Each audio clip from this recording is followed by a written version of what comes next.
I just want to, again, because there are new people, because I think this is the crux of what we do.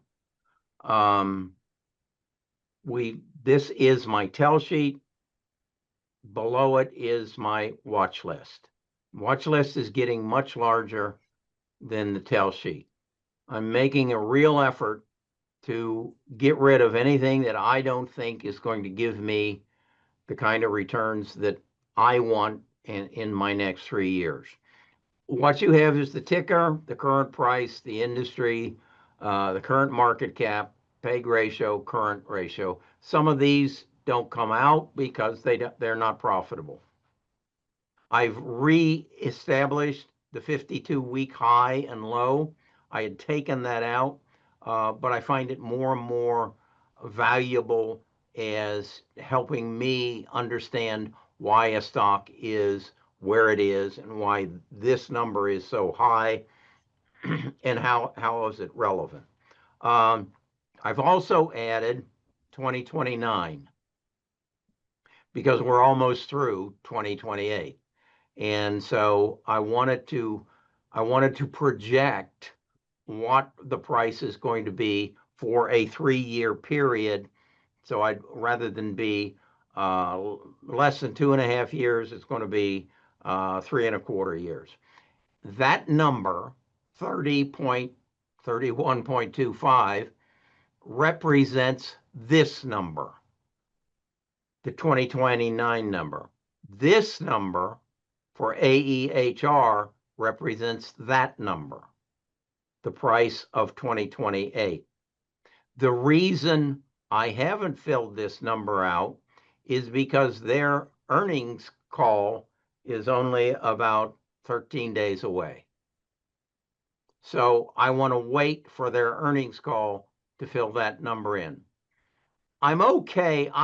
What I do is if I go to my Seeking Alpha and I see that Wall Street is projecting their earnings on Apple out to 2029, or in this case, I like to go to 2030, I will go back to Apple's earnings or analysis and see what number she is using against earnings, what the PE ratio she is using to come up with that number. Well, let me say that again. I go back to the analysis that she did on Apple and find out what is the PE ratio that she used against her projected earnings in 2028. And then I apply it to the 2030 earnings. And that's how I come up with that projection. Now, when Apple does its earnings call in October 30th, I'll let her project that number. But at this point, I'm updating those that I think need to be updated to give me a better view of what is going to happen. I watched a very good video on advanced micro devices. And for my own knowledge, I wanted to know, because this is, if there's going to be somebody who's going to compete with NVIDIA in maybe a little different realm, and that little different realm is not GPUs, but actually a combination of a GPU and a CPU that is specifically for the medical field. The CEO said that's what they're building. And that's where I think there's tremendous future beyond normal AI. So that's why I went ahead and did that. One I'm very proud of, a stock that when I first talked about it, you all said, no, that's what Elon's doing with his satellites. And I said, no, it's not. And all of a sudden, in the last 2 days, that stock has taken off because I know what I bought. I bought a company that puts a satellite up that is the size of 2 football fields. Think about that. A size of 2 football fields. And it is going to give internet to 80% of the world's population that doesn't have it today. And that company is going to take off. So You're talking about AST, right?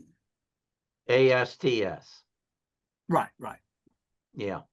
And again, go and look at these. If you have on your, and you can do it on your brokerage account, look at the number of shares to trade in ASTS. And you're going to see Wall Street doesn't know about it. Do the same thing for Zeihan. It just, I laugh. I laugh when I see that pre-market, there's 200 shares sold, whereas in NVIDIA, there's 2 million. They don't know. They don't know what Zeihan is. Do the same thing on Navitas. They don't have a clue. And how can that be?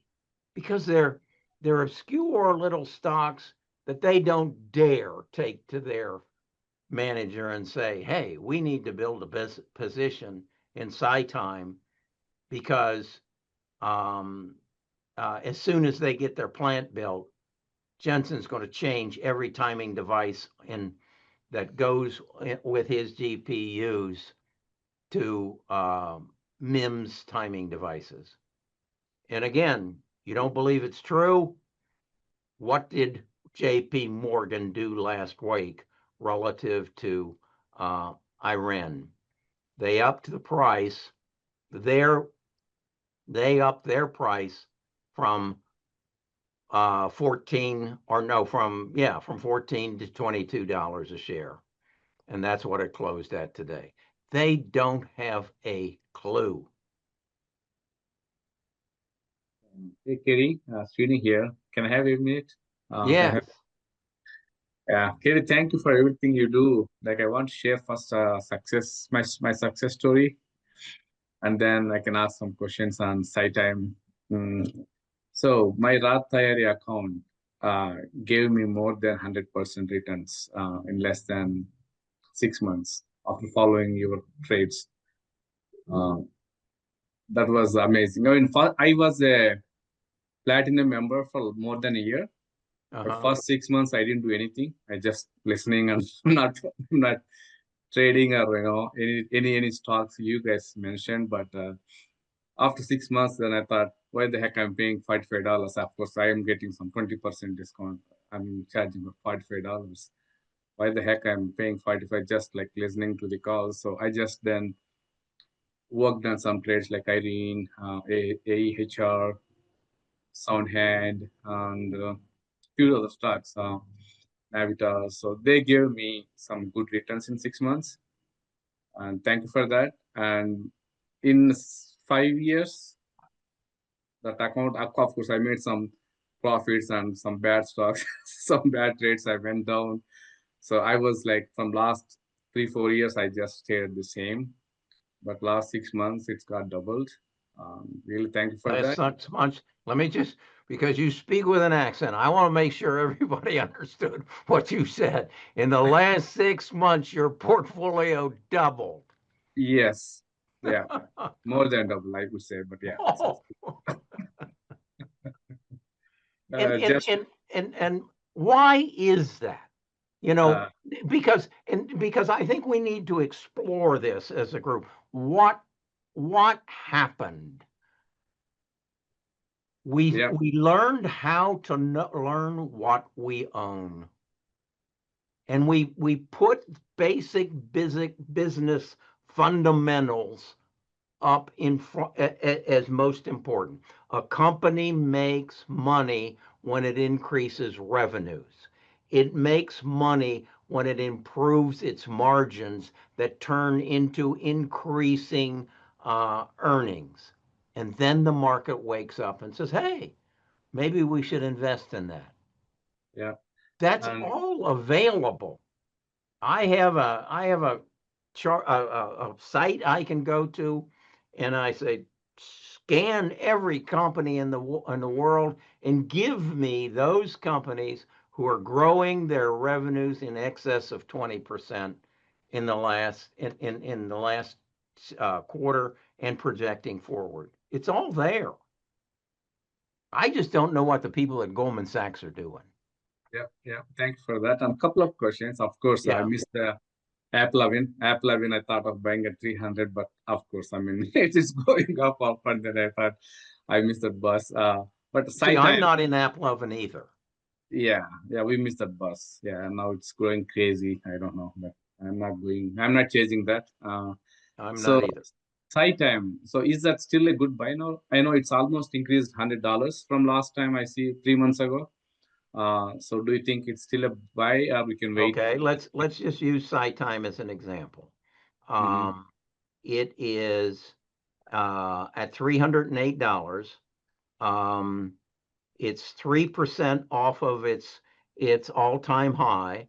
I'm projecting a price of 300, 350, 485, and 510.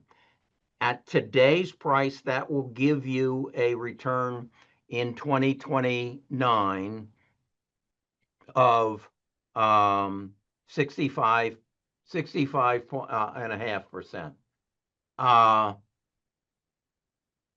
If I was buying today, no, I probably wouldn't buy it. But I happen to own it at 308.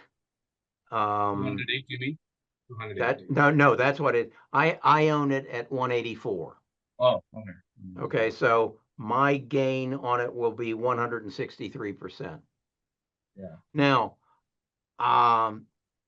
what I also know, or I say I wouldn't buy it, except that I have read and I have confirmed that they're building a new plant so that they can replace every timing device in every server that's out there now. So that three, I don't know. I would want to wait until the next earnings report